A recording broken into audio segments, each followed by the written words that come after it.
दक्षिण दिशेला पाय करून कधीही झोपू नका असं तुम्हाला कोणी सांगितलंय का? रात्री झोपताना तुमचं डोकं कोणत्या दिशेला असतं? कधी विचार केलाय का? कोणी म्हणतं उत्तर दिशेला झोपू नका, तर कोणी सांगतं पूर्व दिशेला झोपलं तर नशीब खुलतं. पण खरं काय आहे? चुकीच्या दिशेला झोपल्याने खरंच आयुष्यावर परिणाम होतो का? जर तुम्हालाही हा गोंधळ असेल ना, तर आजचा हा व्हिडिओ खास तुमच्यासाठी आहे.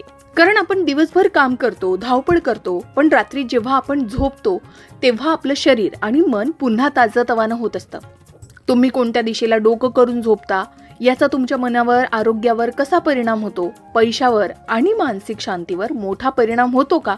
आजच्या या खास व्हिडिओमध्ये आपण अक्षय वास्तू अरविंद या ग्रंथातील संदर्भानुसार पाहणार आहोत की झोपण्याची योग्य पद्धत कोणती आणि कोणत्या दिशेला झोपणं आपण टाळायला पाहिजे. दक्षिण दिशेचा स्वामी यमराज आहे. त्या दिशेला पाय करून कधीही कोणीही झोपू नये, कारण त्या दिशेला पाय करून झोपले असता आपण स्वतःच आपण होऊन यमाच्या दरबारात यावयास तयार आहोत असं सूचित केलं जातं. परंतु उत्तर दिशेचा अधिपती हा कुबेर आहे आणि म्हणून कुबेरासारखं आपणही धनवान व्हावं अशी प्रत्येकाची अपेक्षा असते. त्यामुळे आपण सकाळी झोपेतून उठल्यानंतर कुबेराचं दर्शन घेणं अधिक सुखकारक ठरतं. पूर्व दिशेचा स्वामी हा इंद्र आहे आणि म्हणून सकाळी झोपून उठल्यानंतर आपोआप पूर्वेकडे तोंड होतं. त्यामुळे जणू काही सर्व देवतांचा अधिपती जो इंद्र आहे त्याचं दर्शन होतं. म्हणून नेहमी झोपताना दक्षिणेकडे किंवा पश्चिमेकडे डोकं करून प्रत्येकाने झोपावं. आता पश्चिमेचा स्वामी वरुण आहे. वरुणाचा प्रभाव आध्यात्मिक चिंतन, विश्वास किंवा साधना यावर होत असतो. त्यामुळे पश्चिमेकडे डोकं ठेवून जरी झोपलं तरी ते कल्याणकारक ठरतं. परंतु उत्तरेला डोकं करून झोपलं असता बहुतेक वेळेस झोप चांगली लागत नाही, वाईट स्वप्न पडतात किंवा सतत कूस बदलावी लागते. हा बहुतेकांचा अनुभव आहे. आपण बघतो मनुष्य जेव्हा मरण पावतो फक्त चितेवरती उत्तरेला डोकं करून ठेवलं जातं.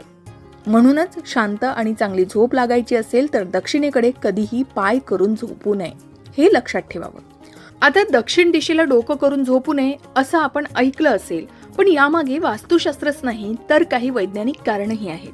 खरं सांगायचं तर आपल्या पृथ्वीला एक मोठा मॅग्नेट मानलं जातं. यालाच म्हणतात अर्थ मॅग्नेटिक फील्ड. आपल्या शरीरातही रक्तामध्ये लोह म्हणजे आयरन असतं. जेव्हा आपण उत्तर दिशेला डोकं करून झोपतो तेव्हा पृथ्वीच्या मॅग्नेटिक फील्डमुळे रक्तप्रवाहावर थोडासा परिणाम होऊ शकतो.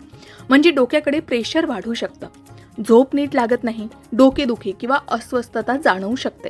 म्हणूनच वास्तुशास्त्रात सांगितलं जातं की दक्षिण दिशेला डोकं आणि उत्तर दिशेला पाय ठेवून झोपणं योग्य आहे.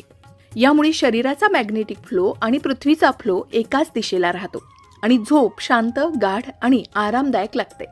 म्हणजेच हे